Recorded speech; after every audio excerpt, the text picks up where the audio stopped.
1 second, sorry. Okay, I think we can start now. Okay, good morning, everyone. Welcome. Thank you for joining this event, the second day of lectures and workshops here at the University of Minnesota. I'm Gabriel Cuellar, an assistant professor in practice here. I'm delighted to organize the events this week, which are exploring the concept of lowercase a architecture, diverse spatial material practices that are concerned with spatialities, constituencies, processes, and values beyond the preset of capital A architecture. I'm very pleased today to welcome our guest speaker, Christina Gamboa, who is representing the architectural cooperative Lacol. Cristina is leading a workshop this week with a second member of the Lacol architecture cooperative, Carlos Baiges, an architect and urban sociologist. And we are very grateful to be working with you both during this week. Cristina is an architect and educator. She studied at the Barcelona School of Architecture and the University of Stuttgart. She is currently teaching in the Projective Cities Master Program at the Architectural Association in London and has also taught at the Royal College of Arts and Barcelona School of Architecture. Cristina's work has focused on cooperative housing, a model that she has explored and contributed to significantly through on-the-ground community organizing, design and construction, publications and exhibitions. Cristina is a co-founder of the architectural cooperative Lacol, based in the Sants neighborhood in Barcelona, which was established in 2014. Lacol is a special architectural practice. There are currently 14 members of the group, and following the cooperative model, their collaboration is horizontal and structured around collective decision-making.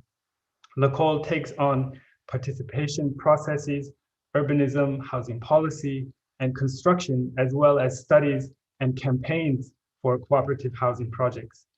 In organizing themselves as a cooperative, they address the very conditions of architectural production, demonstrating an alternative model for practice that embodies the content of their work, rather than adopting the conditions of conventional market-oriented practice. Lacol established new ones, self-initiating projects, incorporating future users as essential participants, redesigning legal and financial structures, repurposing existing buildings, internalizing environmental impacts, and aiming to impact larger policies.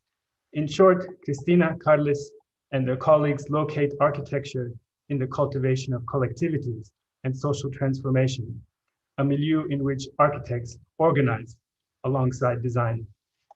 Earlier this year, Lacol was nominated to the 2022 European Union Prize for Contemporary Architecture, also known as the Mies van der Rohe Award, for their cooperative housing project, La Borda.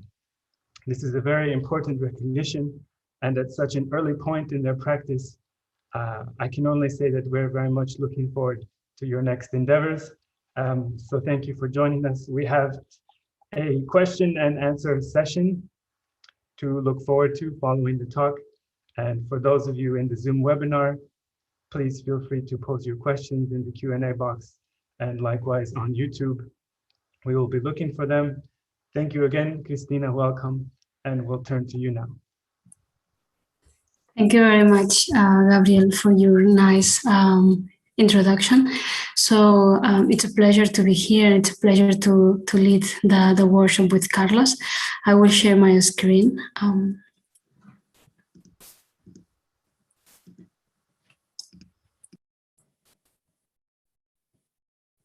So do you see my screen? Everything is fine? Yes. Okay. So the lecture title is Logics of Cooperation, Housing as a Collective Process. And as part of the workshop, the idea is to focus on cooperative housing as an opportunity to address many of the current challenges that are facing our society and we are facing as architects. So through our experience, I would like to to highlight some of the topics and also methodologies or areas of research, which I think it's also important in relation with the workshop. So the lecture is going to be organized through 6 blocks. So a brief introduction that is going to be really brief after the also really complete introduction from Gabriel. A definition of the cooperative housing model, the main point, which is from the development of the process to the design and the construction with the case study of Borda, our first collective housing project and following the model of cooperative housing. And also how the new projects and variations are also facing new contexts and new challenges, and to end some disciplinary challenges and also a brief appendix with a video about how Borda was behaving during the pandemic.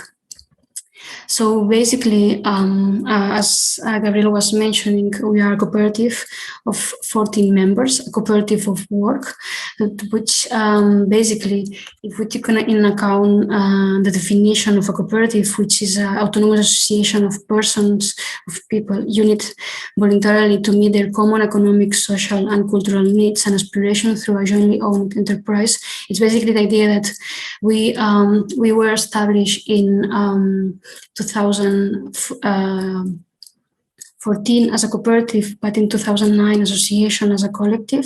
And basically the idea was how we can establish kind of a platform, an umbrella where we can develop our work and our aspirations collectively, especially in a kind of a really competitive world such as architecture, in a moment of crisis in Spain. So basically it was a collective solution to the individual need of have a stable and decent architectural job, and this is something that's interesting, and it was a legal form as a cooperative, establishing as a kind of a society, legal society, which basically was a learning from the context. And Lacol we are establishing Sants, and Sants, if we have here the core, the city center of Barcelona, and Sants, it's over there, and this was basically an area outskirts of the old city center, where the industrial activity was established the last century, and basically it was linked to this industrial activity where the neighborhood was grown. So Cambodia is, even as it's nowadays, the biggest area, the formal industrial area without being transformed or totally transformed. And it's a quarter of La Bordeta, the neighborhood around. So Lacol, many of the members was studying Cambodia as a case study in the university, and was the bridge, kind of the opportunity to establish a link with the territory, with the people, and finally we became in a way also inhabitants and neighbors of those areas.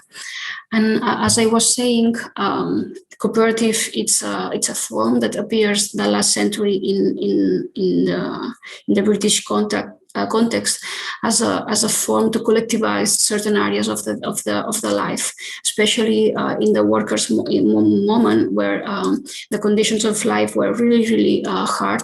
Cooperative movement appears as a way to fulfill the needs, as a kind of a workers' institution to fulfill the needs, especially in terms of consumption of food, even to provide a way of some welfare policies. And I think that the neighborhood of Sants had this heritage of a popular area with a strong neighborhood associations, movements, institutions, from the squad movement, more anarchists, to the more established and formal neighborhood associations, where all together we're claiming for the reactivation, for the restoration of Cambodia as this huge area of formal industrial activity that it was empty in the 90s and the beginning of the 2000s.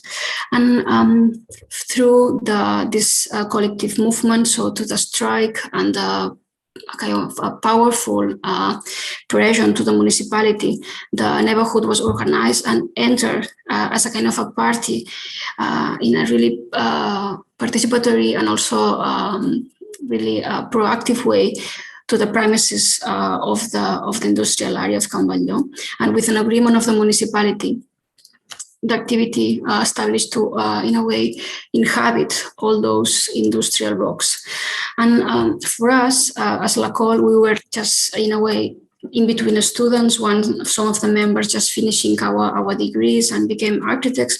And Can Batlló for us, it was and has been and is a school to understand the role of the architect in relation with society, to understand how we can engage in with social movements, with social institutions in a way to work for social emancipation and social transformation.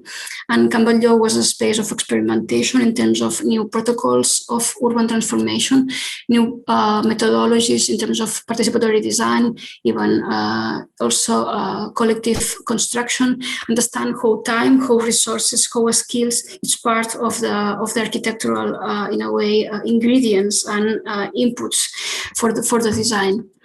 So just through small interventions to open some of the blocks, to connect some of the areas, but basically understood how these are kind of mechanisms of interaction that produce and promote the community was kind of a knowledge that we had embedded in our ADN in a way.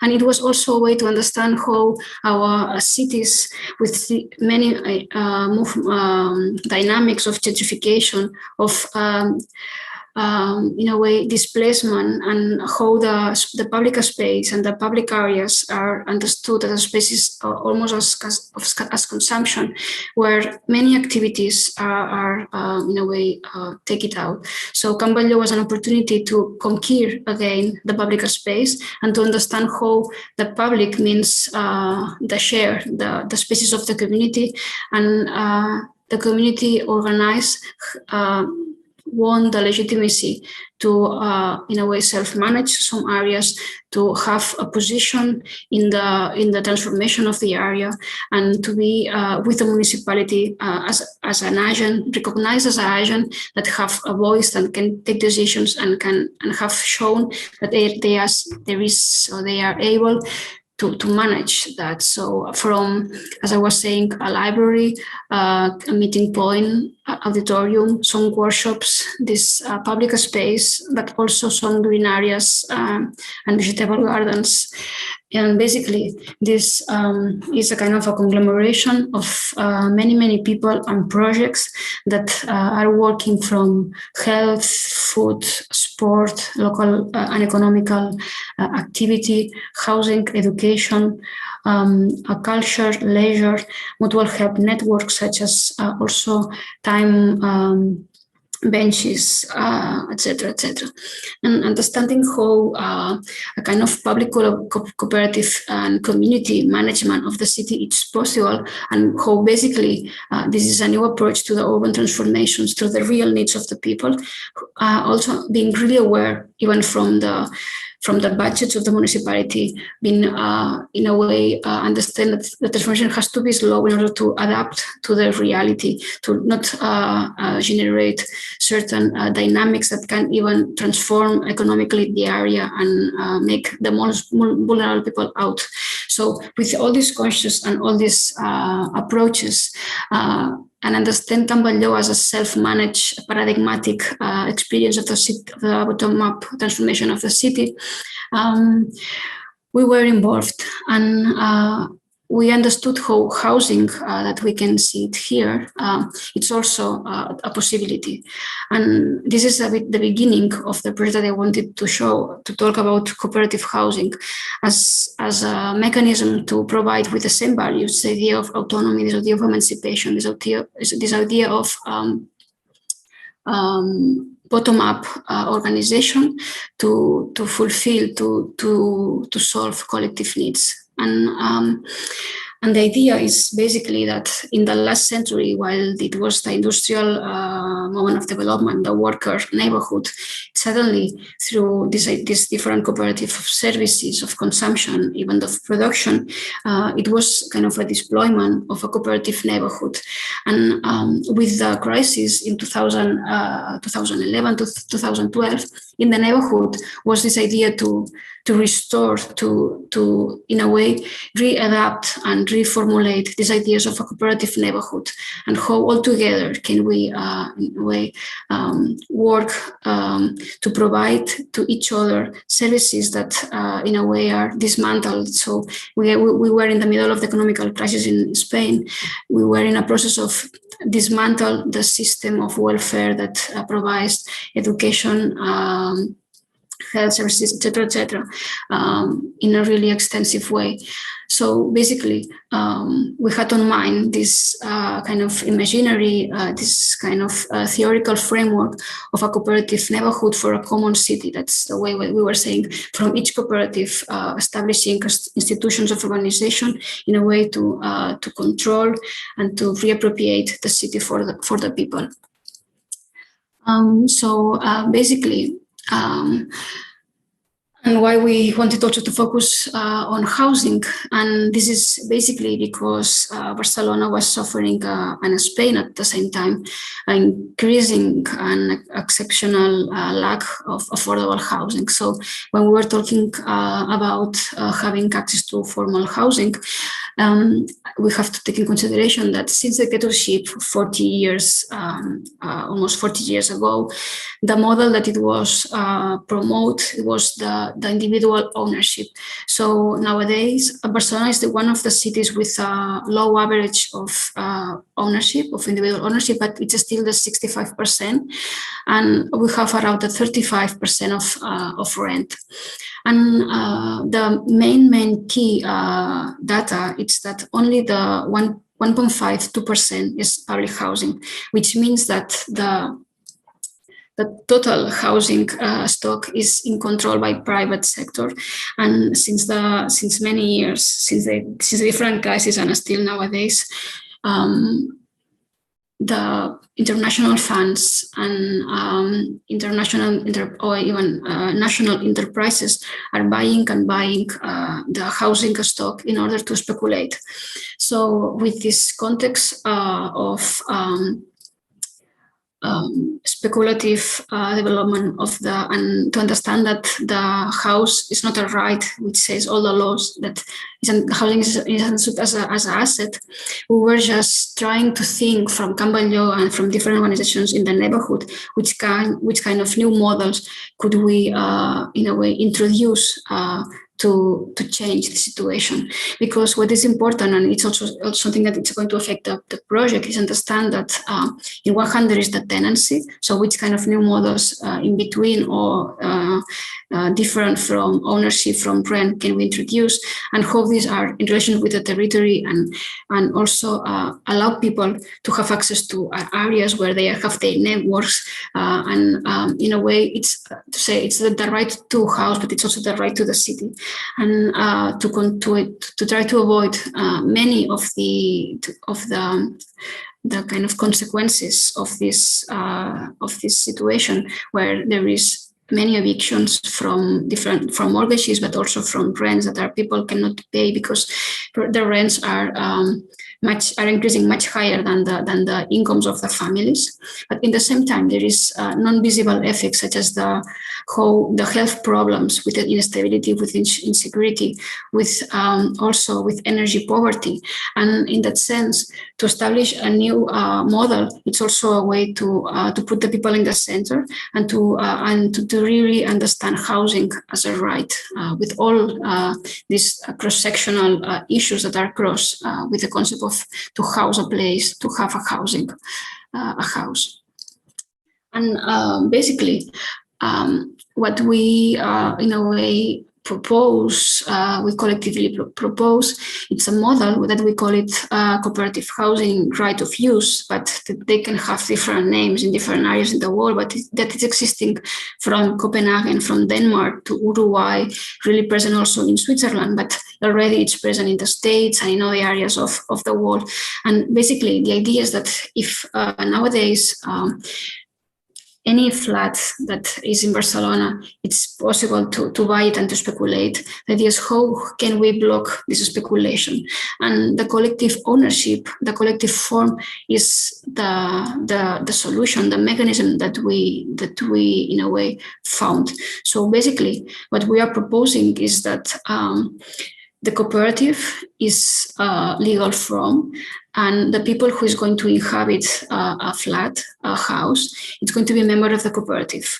And the person who has a contract of use one of the flats can live there for their entire life and pay a monthly affordable quotes. But the point is that he's not the owner, because the owner is a cooperative. And for that reason, people cannot speculate, so they cannot sell it, they cannot rent it to a higher price. So basically, we have the cooperative as the mechanism to block the speculation. And at the same time, the cooperative is a non-profit institution. That this means that the cooperative establish the monthly fee, the monthly payment, basically based on the cost of the construction and the maintenance. And this idea to not make profit also allows to have a really, really low monthly fee.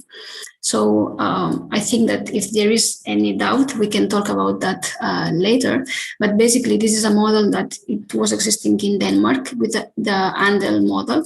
It was also really present, and it was for us a reference in Uruguay, where this was a housing policy established by the government, giving also funds to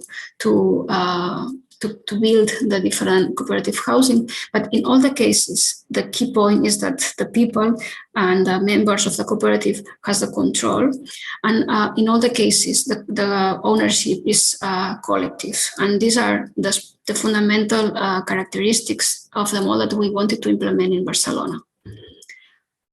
And what it's also essential, it was to understand that in those processes, and learning also from theorists such as Turner, who was studying the informal housing procedures and process in South America.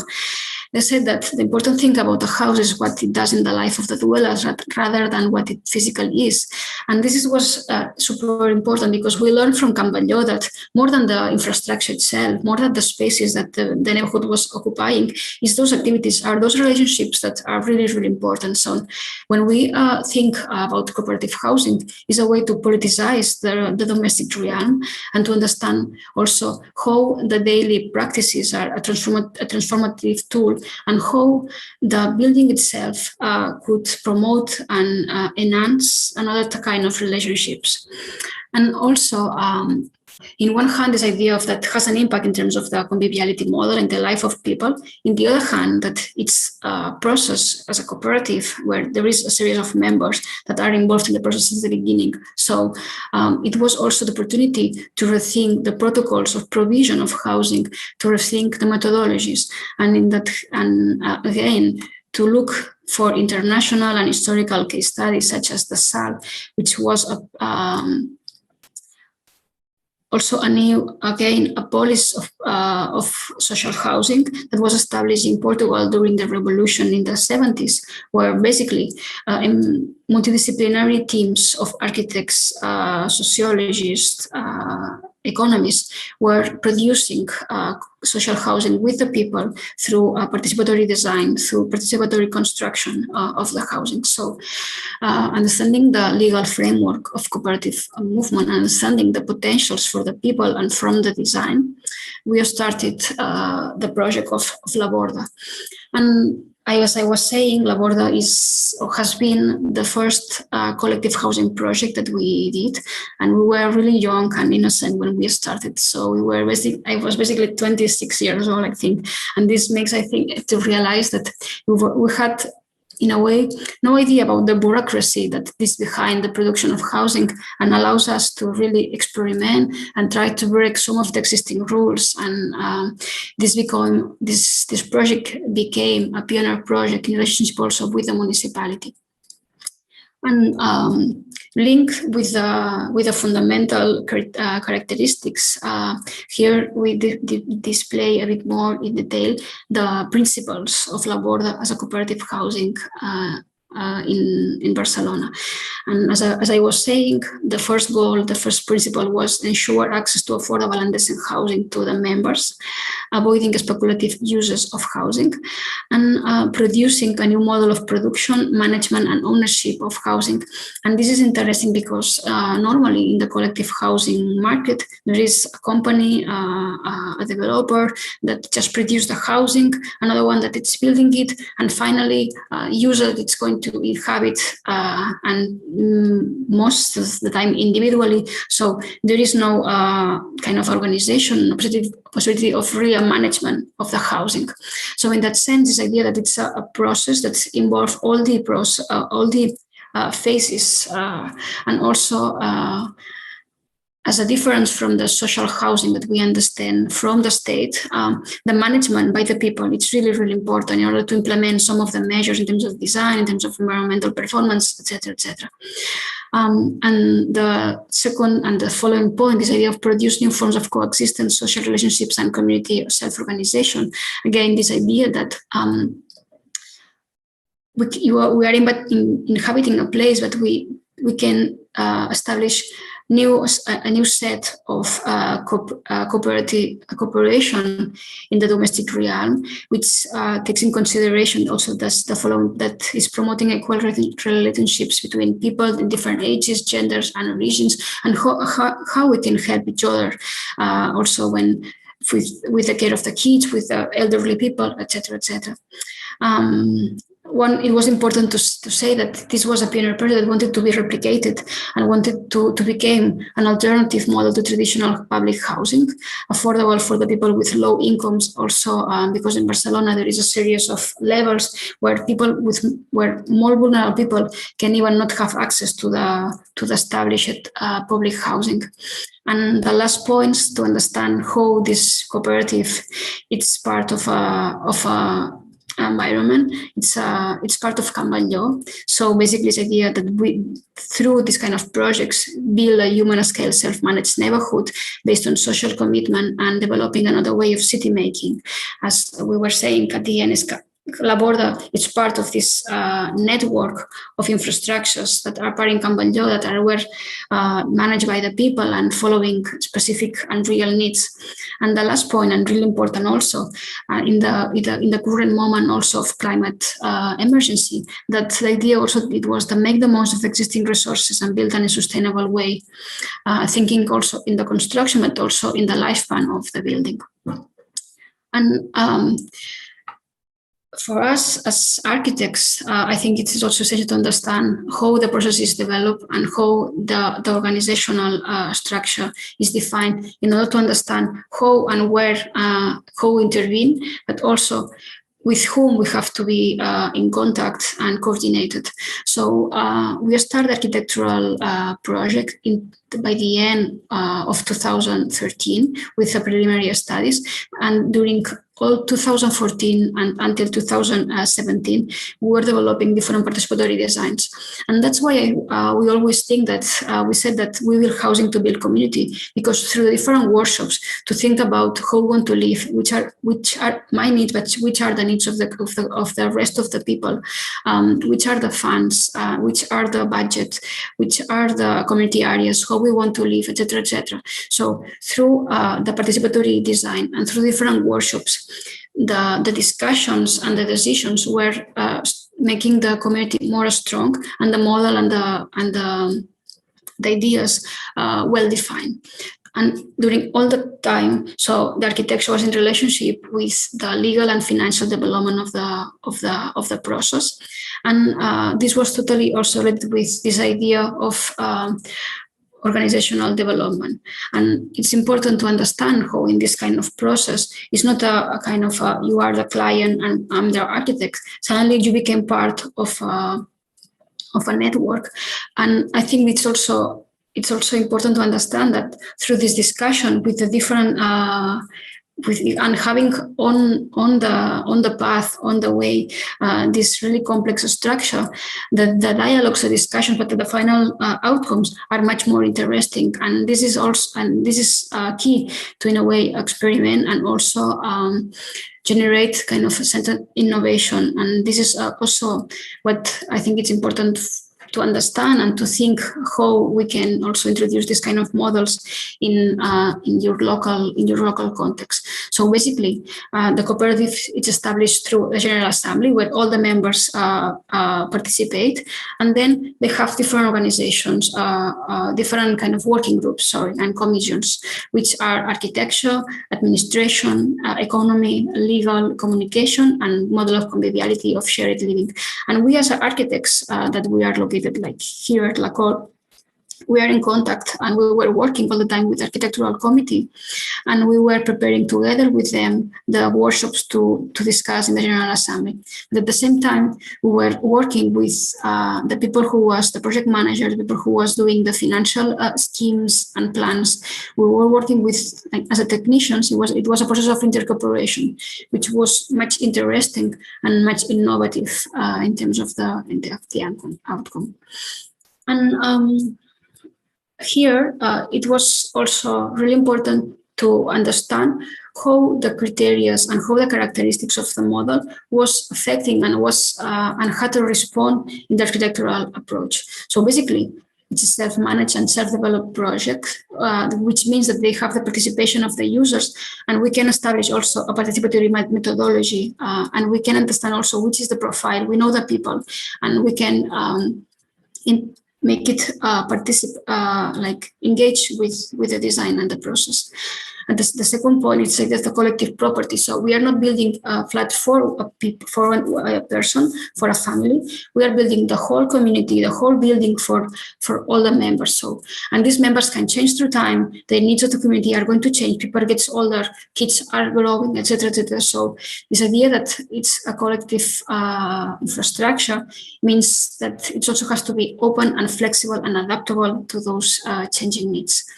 The third point was this idea that they wanted to implement a new model of conviviality. So we had to reprogram to understand which new areas has to be introduced in the program of collective housing, more than the units and the access and the common areas, which as a whole, a series of new facilities has to be deployed. And the second point is this idea of environmental sustainability. One of the goals of this model is to be sustainable in the broadest way possible, from social, economical, political, but also environmentally. So the reduction of the impact and the demand in terms of energy, materials, water, etc., it's essential from construction through environmental materials, but also during the use of the building through really passive strategies. And affordability. We were looking for affordable housing, so we have to reduce as much as possible the cost of the building, which mean that we can have phases of construction, self-building moments, redefining of the standards, so that the market standards has not to be something as a reference for us. We have to redefine the way that we build, which are the solutions, etc., etc. And basically, in La Borda, we took all this in consideration, and this is Can Batlló, this huge area that we were looking previously in different images. This is La Borda. And basically, as I was saying, this is a model of public housing because La Borda had an agreement of leasehold of the land for 75 years. So this is a public land that is in a kind of a rent for 75 years to La Borda. And La Borda is considered at the same time public housing because it's in public land. So it's a cooperative public mechanism of producing social housing. And the first point, this idea of understand the user, understand the community. And we did interview, a survey to all the members. And through the different questions that we had a radiography of the situation. And it was interesting to see that, for example, we have people who were in cohabitation. We have many single people, also couples, but only the 3% of the population of the community was in this kind of a standard family prototype. So in that sense, it's also a way to understand that the societies are changing, the way to relate to each other are changing. So we have to understand that the building has to have many typologies in order to fulfill the needs of the community. Another point was this idea of energy poverty. Many people in the previous homes, they were suffering. The energy bill costs are so high in Spain that if you have a low income and you are paying a rent, you have many problems to pay the energy bill. So they were suffering a series of health problem due to that problem. So basically the idea was also how we in a way can eradicate the energy poverty through a really passive and well-built structure that as the energy demand is really low, the energy poverty will disappear. And another kind of data was this idea of the mobility. Many people were not having car. Many people were not using the car. So we were also challenging some of the regulations that were in a way making obligatory that all the buildings in Barcelona had to have a parking. So also people was drawing her own homes to understand their current needs and current spaces and programs, and all this was important to generate the model of conviviality, and as a response, the series of new spaces and programs of the building. And this is something that it has also to relate with a culture conception and the mindsets of which means housing, and more than kind of a shelter and many activities that we are doing inside our homes as individuals. It's this idea that which kind of these activities, which areas can we in a way collectivize, and what we want in order to that, because at home, we cannot share some kind of spaces, we cannot share some kind of activity, we cannot have support in some areas. So if we understand the living condition in common and in community, we can have energy supply system, which is much efficient and much less expensive, much sorry, I don't have the name in English now, but well, we can also have different car systems. We can also have a collective system of funding, but which is also something unknown and which each community is going to define, is this idea that also we can establish health and care protocols. We can, in a way, help families each other to take care of the kids. The elderly people can also have mutual help, but also have they cannot feel alone in a cooperative. We also can establish educational and many other activities, as also activism, like political activism, cultural activities, cooking together, etc., etc. So each community has to discuss what they want to do, and this is something that cannot be the same because the needs and the people and their skills and their desires are going to change. And the second step is also this idea that we have a community which is also part of a bigger community and in the neighborhood and in the city. So it's also important to understand how these activities and how the spaces are going to be organized from spaces that are open to the neighborhood, spaces that are open to the whole community, spaces that are open to specific groups of people that share a need, which are, for example, people that work at home and want to share a workspace, people that have kids and want to share a space of a kind of playroom, then the unit itself as a space of the household that will share a series of spaces, and finally the user. So from the room to the common area to a public space for the neighborhood, there's a series of interfaces that are important to define. So it's also part of this understanding of the context in the broadest way possible, where the program are going to be defined. And basically the conclusion is that the conventional housing project has this, the housing and the common areas, and basically as the stairs, the elevators, or the hall. In the cooperative housing project, we reduce a bit the housing because we can collectivize areas such as the laundry. So we have community areas, spaces for the community, plus the stairs and the different spaces of connection and circulation. And this is the improvement or the change that introduced this kind of models. And in the case of La Borda, we decide collectively to have the kitchen, a commercial area, which is a cooperative of consumers, where you can buy vegetables, etc., etc. The multipurpose room, a laundry, a guest room, a health area, different parking for bikes, corridors, terraces, green gardens, storage. And we decided together to not have the parking. And we managed to change the regulations in Barcelona. And nowadays, more buildings can avoid the construction of parking. And they are promoting a more sustainable mobility model. And more or less this idea that we like each unit put in common 10 square meters, and La Borda has in total 280 square meters of community areas. This idea is that also through collectivized these areas, we are reducing the surface. So it's a reduction of demand, of costs, but also through collectivization of services, we reduce the environmental impact. And this was also important because as a community, as part of the process, we were establishing the environmental goals. How we can reduce the energy consumption, the materials, the water, the waste in terms of the construction, and also which are these impacts. So normally people who design, who lead the development are not going to live there. So in the case of La Borda, the important thing is that the people are also thinking the consequences and how they are going to live and which energy are going to save and how this is going to be also economic saving. And with the conviviality model and commission, we were also working in this kind of diagrams to understand how a laundry has an impact in terms of reduction of electricity, reduction of water.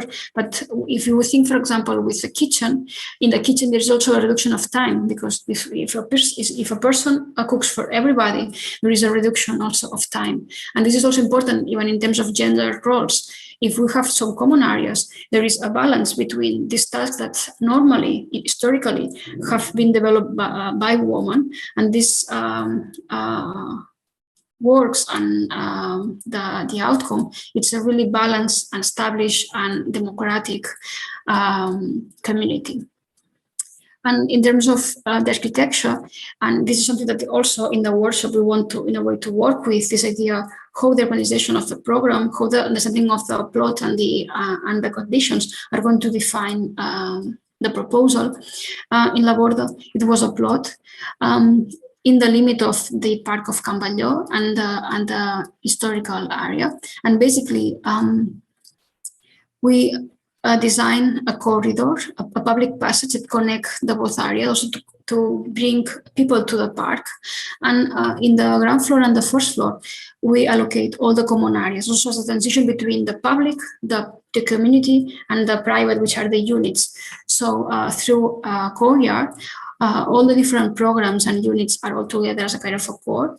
And all these common areas and community spaces are located also in the areas with less sun, which it's also areas that they need a less level of comfort. So basically, the whole strategy, it's a combination of this transition from the city to the unit, and also environmental understanding of the needs of each of the program and understanding which is the best areas to allocate it. For example, a laundry has a less level of comfort or requires a less level of comfort than a unit where you have to sleep, etc., etc. So these areas are going to be allocated in the north, in the most colder areas, for example. And this is this kind of section where you can see where we densify the south facade. So 24 from 28 units are in the south facade with direct sun caption. So no need of heating.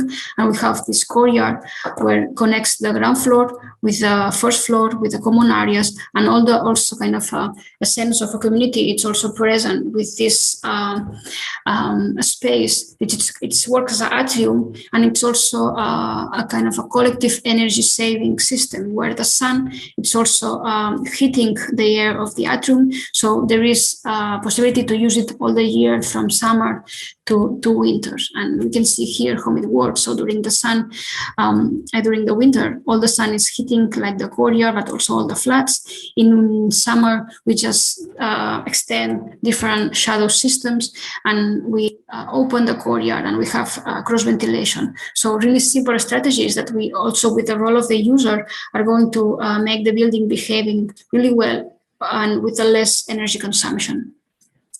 And the last part of the design was, once we have the program, once we have the main strategies, how we are going to develop the individual units. And following the diagram where we saw that we have many kind of typologies and families, we need really open and flexible structure. So basically it's a matrix of rooms that can be connected in different ways and provide a series and variations of typologies to fulfill all the needs. And understand that this is going to change through time. So it's going to be possible that through years, also the combination of the rooms can change. So again, it was also a process to understand which is the common infrastructure and which kind of decisions are going to be selected, which for the inhabitant, and how they are going to manipulate it. So basically, it's the infrastructure is really naked, and people are going to finish based on their current needs, the infrastructure. So everything was defined through methodologies in terms of model, drawings, and also kind of many kind of dynamics to arrive to the end. This is a radiography of who is inhabiting all the flats, like different combinations of sizes of members, which basically use this kind of open system in the way that they want. Just if they want to put the common area, the most kind of the bay areas of the flat in relation with the courtyard or in relation with the facade. So this is changing, and this is kind of some drawings from the participatory design. And the last part is also we have this matrix that it's working through rooms. We basically define that all the walls, all these partitions would be built with wood, which basically it was a kind of experimental process. Here in Spain, it was not present to build in CLT, contra-laminated timber. And basically, it was fantastic because in 6 weeks, we just could build all the building, and with the waste of some of the pieces of the wood structure, we also did self-manage to provide furniture and other equipment for the project. And here's some of the images from La Borda with this sofa facade with the different shadow systems. This ground floor with a cooperative of consumers in the ground floor, this public passage, and this kind of core of the community with this courtyard, which are allocated in this first floor, the common areas with multi-purpose room, the laundry that has to be finished and closed, the guest room in the second floor in connection with the ground floor, with the first floor, and the series of spaces also as a kind of winter garden spaces, and how the life of the people is also bringing outside the unit to the courtyard, and even the terraces and all this kind of environment that it provides for the people, and how each flat also it's been personalized and customized by the user, and it's like having as a demonstration of the personality and the person who is, and also this idea of the collective management and the pedagogy,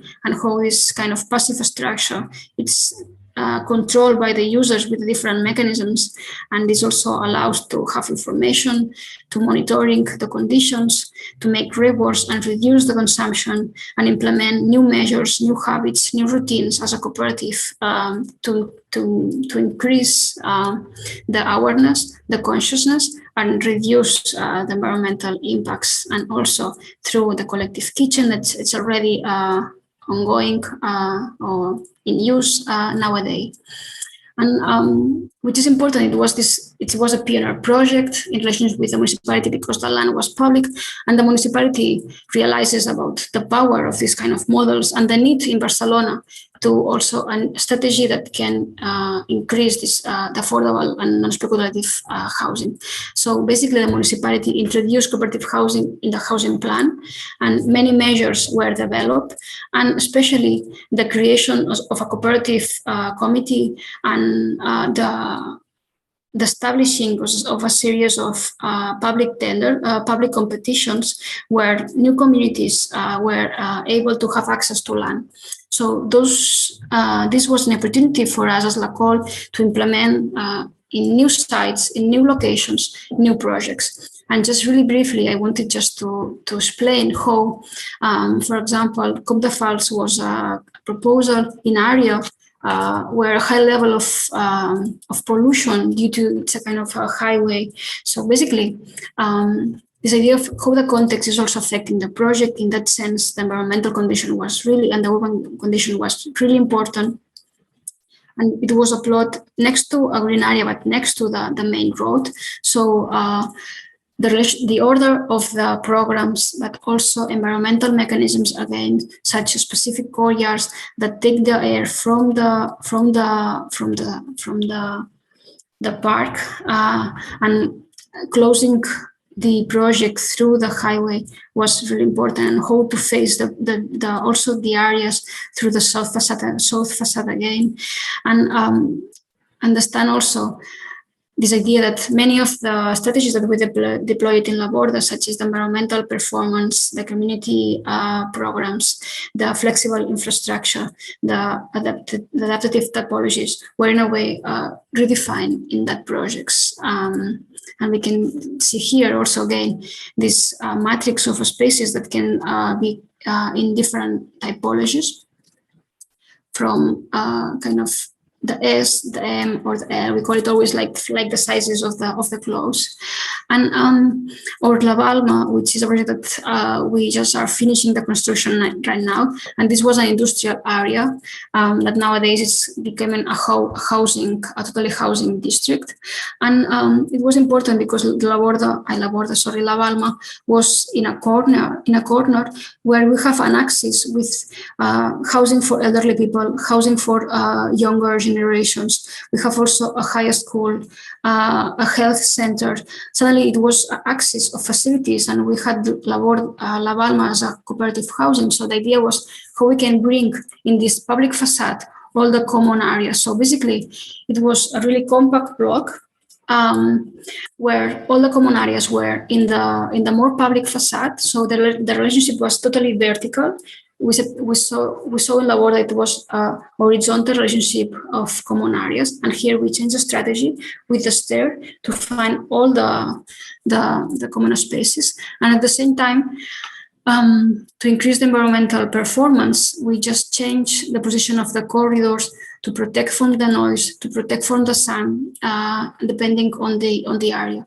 So this was a smaller and compact volume, but this idea to put the common areas in the most privileged areas, to have a relationship with the surroundings, and to also have, again, flexible areas was really, really important for us. And again, we built it in wood from the learnings and experiences of La Borda redefine, and how these corridors, and these are the views of all these exterior areas that are, and these open stairs with the surroundings. So just to turn in the other way around, the spaces where in a conventional housing are closed, are dark, suddenly here are spaces of interaction, and in any position, in any context, we can make the most. Also with common areas open to the surrounding, with social flat for vulnerable people.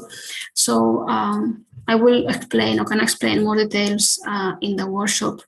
Again, another really close to La Borda. This is La Borda, and from the people who was interested in the model but not able to have access, they organized in a new project, also facing to the park in a different kind of complex geometry and configuration.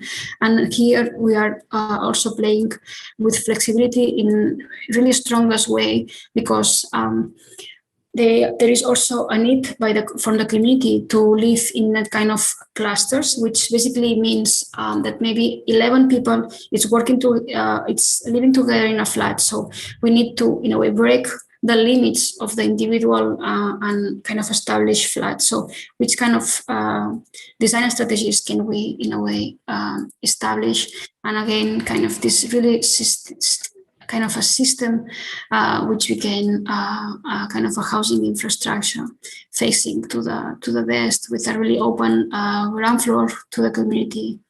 And just to end, we are just working with a feminist co-op, and it's interesting to understand that there is cooperative only of elderly people, where you have to take care, or the point is the care and the dependency of the people, and how the areas have to prepare for an aging body. In this case, the gender as a really cultural and social construction, and how a space is embedding so many of this kind of heterosexual normative considerations. So it was even for me an exercise to understand how architecture is in a way sometimes being design, or also with a feminist perspective, but in many cases it's a lack of a queer and more complex and intersectional approach to the design. So it was interesting to understand the current needs, and also how the program has to be in relationship with a feminist network of spaces in whole Barcelona, and at the same time how the unit itself, that it's the unit establishing as the base of the space of the family, also here it's going to, in a way, to be broken and reconfigured in clusters and in other ways. So each project, each community is going to ask all you as architects to think which are going to be the responses and the models, and how the program is going to be redefined and the space is organized in different ways as in the established way. And I'm having like 5 minutes, more or less.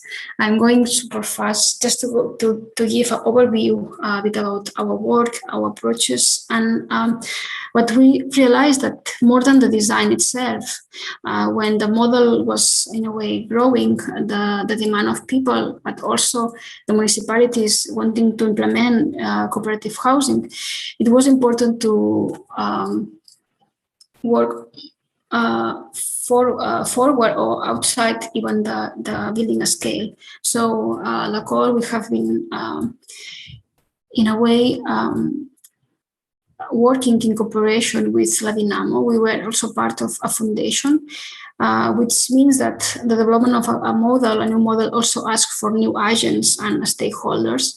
And we had the opportunity to, in a way, to have disciplinary challenges and understand also that the architect has a role in terms of housing policies, in the scalability of the model, the articulation of the sector, etc., etc., etc. So basically, we were systematizing the knowledge of the La Borda, of La Balma, of many of the cooperatives, understanding which is the first phase, the second phase, the main goals, the spaces of decision, where architecture has relation with economy, with conviviality, and how these processes, it's always kind of repeated in the same way. And we have to learn from the mistakes and from the failures, and to make it more easy and accessible for everybody. And also at the same time, making really visual materials to understand that we have been developing this from a plot, but we can also develop cooperative from existing blocks. So in a way, reappropriate from the capital and from the private sector cooperative housing. And we are doing like new tools and establishing kind of bibliography, books, and also set of content for municipalities. So in that sense that we are moving, or we are working in parallel from the design to the implementation, the policies and the research of these models. But the main goal is understand that we have to be we have to be really creative, and we need a huge amount of inventiveness to really face the current housing challenges of the city and see how this is going also to be in contact with other cooperative uses and needs, and from empty buildings, from dispersed flats, from buildings where already people is living there and want to become a cooperative, from plots. And I think this in the workshop we will also have the opportunity to think which opportunities are in the local context, with the goal to generate a cooperative neighborhood, a cooperative infrastructure. And this image is from an exhibition that was in the Vitra Museum in Switzerland, where basically they kind of put together different cooperatives from different locations to establish this kind of landscape of common areas, of a more human public space. And I mean, this is the goal that we have, human-centered city at the end, which puts us where the life of the people it's it's kind of on the top of the decisions in many levels. And to finish, I wanted to, because of course we are living in a pandemic time and we cannot avoid it, but we also have to learn from that. And in Spain, we had a really strong regulations and measures. So basically, that we call it kind of a normalized state of exception, where to use common areas in buildings where was not possible. But in Borda, as we are a collective form, we had the opportunity to redefine all these kind of measures and to be critical about that, and to understand also the mental health of the people, etc., etc., and how this kind of pandemic had increased these profound inequalities, and how this kind of processes also allows to have new protocols of care, new uses of the spaces that allows the community to be really in contact, and to the mutual help is possible. So it's more than the infrastructure, it's the things that made for the people. So our community is in the making. And I wanted to finish with this video that just is showing some moments and kind of current situations, which allows to imagine a bit more how is the building and the Borda behaving.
I'm sorry. I just well, this was just scenes from the lockdown that we were just many months last year. So that was all. I will stop sharing and just start the Q&A. Thank you so much, Cristina. It was really incredible. Thank you for sharing this so inspiring, thoughtful, radical work that you all have been doing. Very special. Please, those in the webinar, feel free to post your questions in the Q&A box, and we'll start going through them now. I also have a number of questions myself, but we can start with one question, which is here in the Q&A in the webinar. Thank you. This is from Athar Mufreh. Thank you for this amazing work. If most housing is controlled by the private sector, it seems to me that mostly the challenge is to acquire property. Beyond renting public land, how are you dealing with the issue of land or property acquisition in Barcelona? Exactly. Well, as I was saying, but just by the end of the inventiveness, in one, just when we started like to develop the model and to develop the first experiences, we arrived to the same conclusion. If we always have to develop the model in cooperative in public land, this has a limit, but also because Barcelona is a really dense city with a limit with other cities with the mountains and the sea, so the land is really there are few land available. So basically, the idea of that restoring buildings is essential. So also this idea that we have to acquire and to be able to intervene in the existing fabric is essential.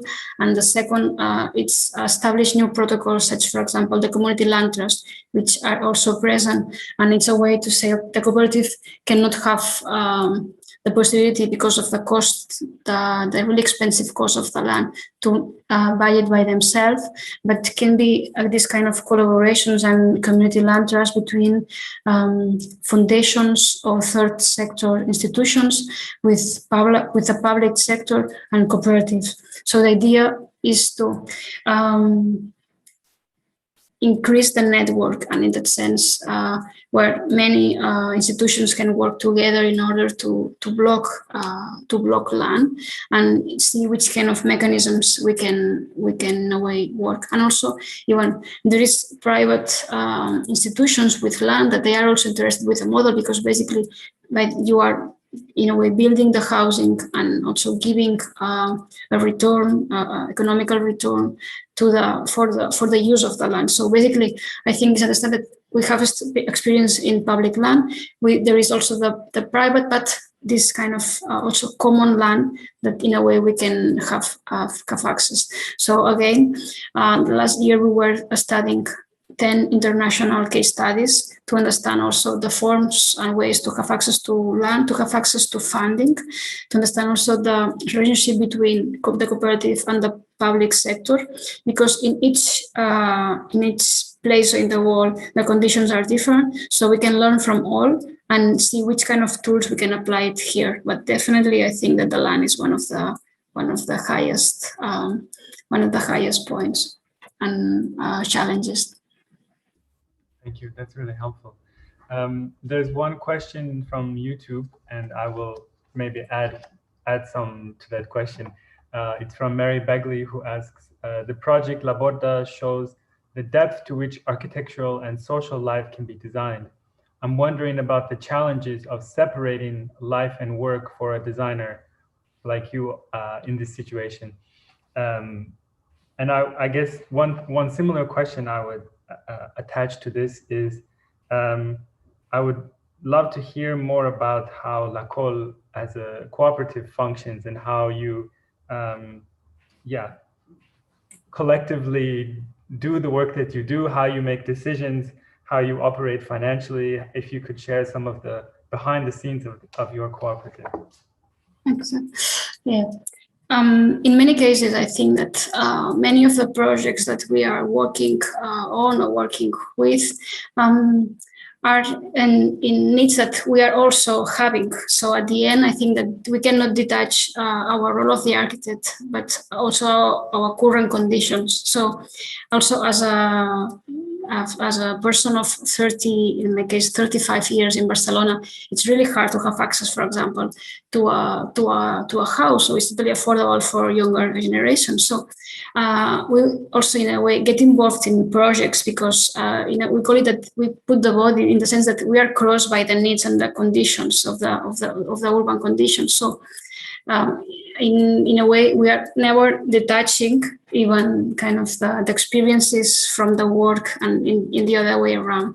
And I have to say that in many cases, I'm talking about from La Borda with we, because I'm just also living in La Borda in my case, because I was studying as an architect and people said that you have the same problem like us. So, and I also start to be also one of the members in inhabitant members. So I learned the two sides of the process as an architect, but also as an inhabitant.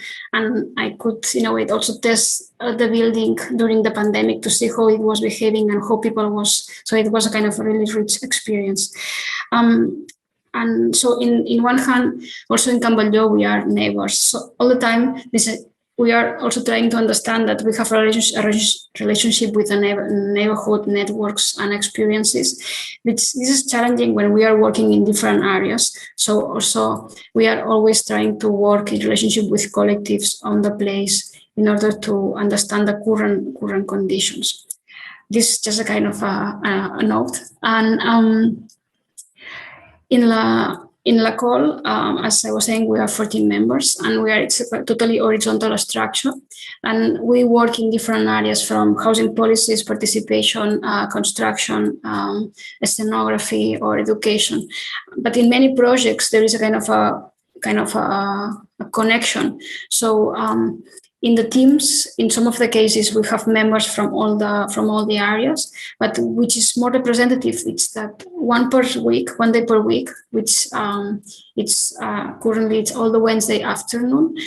We work all together, and each day there is a project, there is an issue, there is a kind of invitation or anything that we can discuss collectively. So that's why sometimes we talk about collective authorship, also because when a team, because of course there are teams, but these teams are always changing and the people it's crossing and sharing the knowledge, but always as a team you present the brief, the client conditions to the others in order to collectively design the strategies, the walls, and to discuss which are the lines. And this is a way to share the knowledge, but also to receive a lot of feedback. And this is also is essential. And I would say that these kind of internal workshops are really important. And also weekly on Mondays, we have also meeting more as a kind of a management, but also allows to understand what is happening in the whole cooperative, in the different, even the different teams, etc. So we have different moments of crossing information and participation. And as part of the cooperative, also, we understand that we have to put light in the reproductive areas, and which is something that in some of the cases, the labor conditions are not really explained or put in the center. So also, again, we are working always taking in consideration the social economy, the intercooperation, with whom we can work, also the gender approach, how we feel as a woman in the team, in the construction sector. Also, we are some of the members are having family, how the care of the kids and is crossing. So as Lacol, we are having the 70% of the time just to production itself, but the 30% is for investment, for education, for sharing this knowledge, and also even to implement internal measures to increase the quality of the job condition. And I think it's really, really important. And also, as part of this 30% of our time, we have activism, and we work with the different networks from housing sector, from even strikes, different kind of strikes or struggles that are in the neighborhood that we can support. So this kind of combination to understand that we are also a kind of active agent, social agent. It's important. I don't know if I truly asked the question, because it was kind of really open, but well, that was really helpful. Yeah, I think we have a much very interesting perspective now on how you operate. There's a question from Amar Nagati, who's also one of the workshop tutors this week, who says, great work. To what extent are the cooperative members involved in the planning and design process? Yes, I didn't talk much about that, sorry, because we normally say that we have kind of different levels of participation. We have, of course, the members of the cooperative have the total control of the development, all the areas, so they took all the decisions. In terms of the design, there is what we call collective design, that all together design the program, the strategies, the environmental goals. But once we start to define the flats or the units, we call that we have a selection of options, because the idea is that as a user, you can inhabit one flat, but in another moment you can move another. So we don't really want to participate until the end line of the flat, because it's not your individual. So this idea of how the model is also affecting the participation scheme and methodology, it was important. So that's why we call that we have collective design for the main strategies, a selection of options for the individual kind of configuration of some of the specific areas of the flat, and then all the spaces, all the areas really kind of neutral to be appropriated, what we call it. And this is a strategy that was designed with the users. So we establish our kind of concerns about the levels of participation, and we collectively design kind of these stages. And I would say that the process, so we had around one workshop with all the cooperative, at least one per term during 2 years and a half, and we were meeting with the architectural committee one every 2-3 weeks. So basically, there is a group of, so the committee meets that 7-8 people of the cooperative just follow the process and have all the information online as a kind of to control the technicians as Lacol. And with them, we were just giving feedback about our work, the areas. So when we are in the preliminary studies, we discuss about urban strategies program, organization. When we started with the next step, we discuss environmental goals. We discuss the sizes, the positions of specific areas, the typology configuration. And this was kind of, I would say that there is a parallel relationship. All the main topics that you are facing as architect in the process, in the table, in the studio, we were discussing with the people, and also writing with materials. And it was also this, it was essential because thanks that we were working with people, they said, we take the risk and we will build with wood, which it was the highest building in Spain in that moment with this system. And I think the traditional developers were not taking this kind of risk. So the community said, we have to be pioneers and we have to show that it's possible to build different. So the materiality, the structure, even the construction companies, the budget, even the maintenance of the building is nowadays done through the collective decision. I would say that with these categories and these levels, all the decisions were developed with the peoples. And I think that basically we think that it's a process of empowerment. Nowadays, they are more aware about which means to inhabit a place, also about the sizes and the conditions, and even the environmental comfort and how they have to use the building. So all this has been also a process of transfer of information and empower them to be more aware about the conditions of inhabiting a place and what means. So, yeah. That's wonderful. Another question, this is from two students. There are similar questions, so maybe we take them together. One from Malcolm Brom and one from Marshall King. Malcolm asks, what sort of barriers are there for individuals to enter cooperatives? Are there costs that can be prohibitive for people with low income? Given in the United States that the economic context basically requires people to spend a very large proportion of their income on housing. And Marshall asks a similar question about financing cooperative housing that can be more accessible for people maybe who don't even have that much resources, whether financial resources or time resources. Yeah. I think it's really important. So thank you for the questions. I didn't want it to get really in depth during the presentation with the economical structure, but I think it's also really essential. So as the main private bank and bank system, it was kind of an ally from the speculation. We also wanted to finance the project with social economy. So La Borda, it's been financed with a cooperative bank.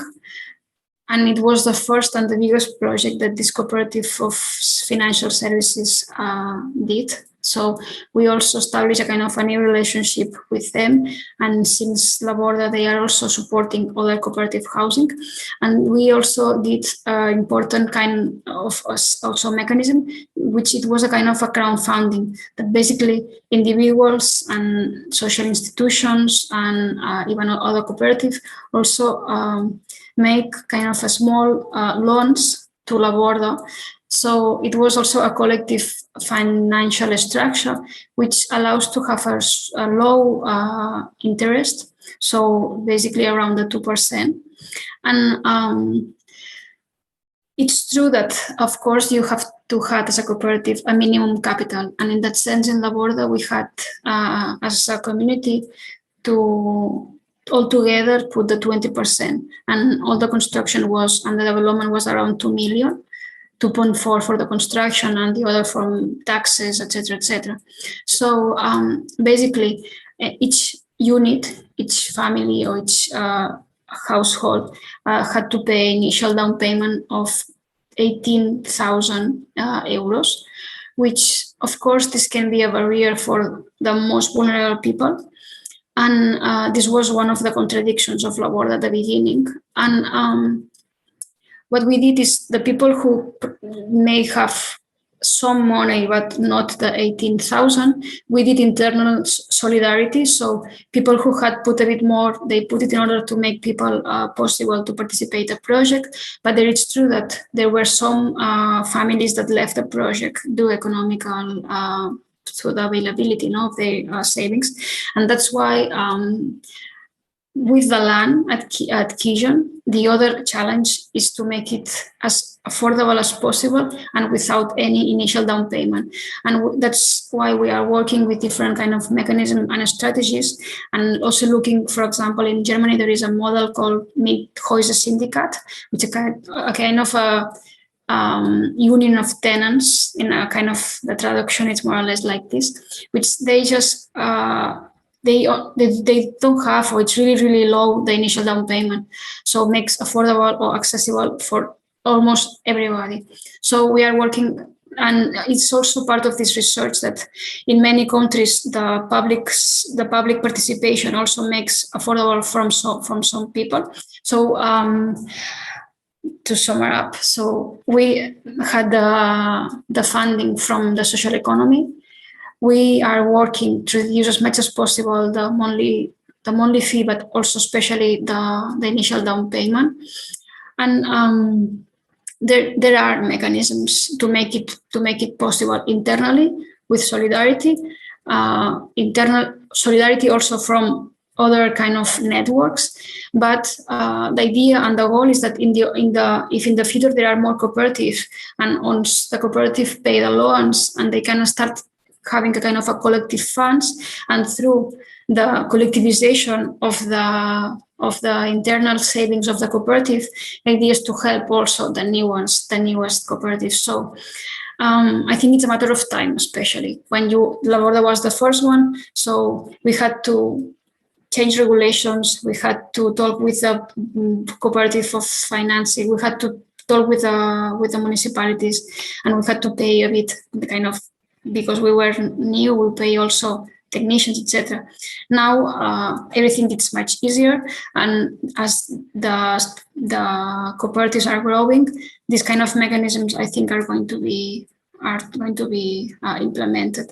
And sorry, just to end, I was thinking that we had with La Dinamo, these foundations, we had also the opportunity to do a project with an existing building. So also when you already have the building, it's much can be much cheaper, because the costs of the renovation can be lower than the construction. And in this specific case, it was a mixed community from migrant people and that could have access also to this kind of model, because there is a barrier in terms of economical aspects, but also in some cases a cultural or even a kind of a network. If you don't have access to the cooperative movement, you don't know the model. And I think that is also important, the communication, and to make the model to arrive to people who have the need of access housing, and they don't have kind of access to the cooperative model or collective initiatives in the city.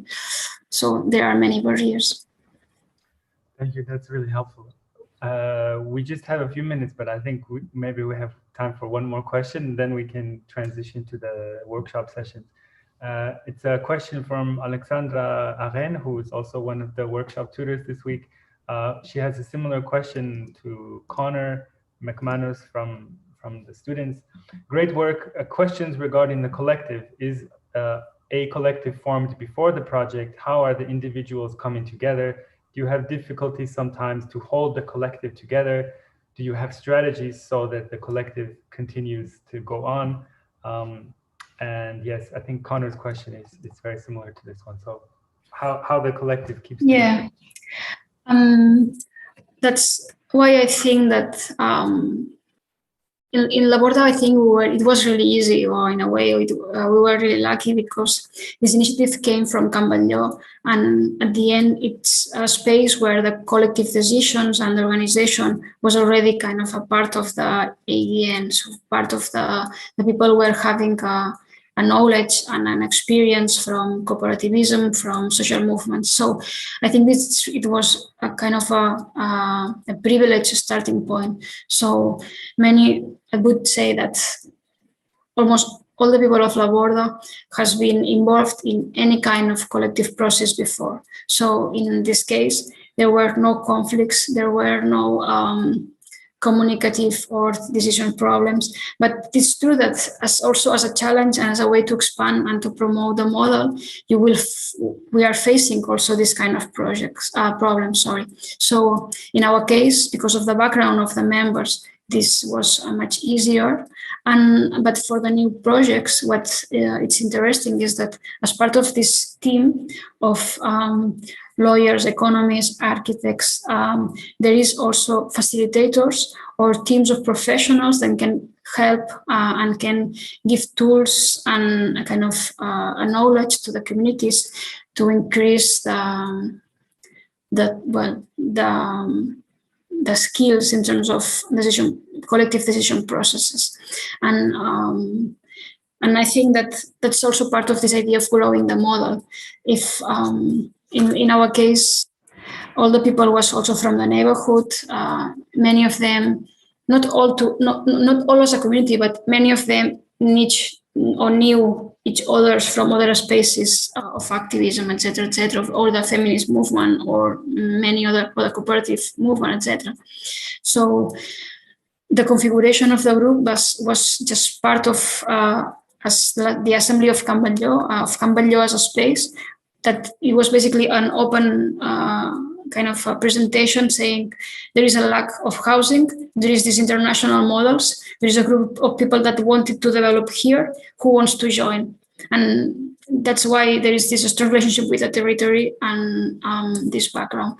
But nowadays there is several kind of groups growing from different backgrounds, conditions, and I think that understand that it's a technical, or there are technicians that can help in those areas. It's really, really important. Thank you so much. That was just a very special talk, and thank you for so generously sharing your answers with the questions. Very, very nice. I think the what strikes me about all of your work is somehow summarized well in the La Borda video and the photographs, where this building, although it's relatively new, it's completely full of life. It's completely active and convivial and somehow integrated with the environment around it. And I think that just, proves the incredible work you did to bring the social life to the whole process and the construction and the design. It's really remarkable to see. So thank you again. Thank you. For those tuning in, we have another talk in an hour and a half by Hector. So looking forward to that. And now we will transition to the workshop session. So thank you again, and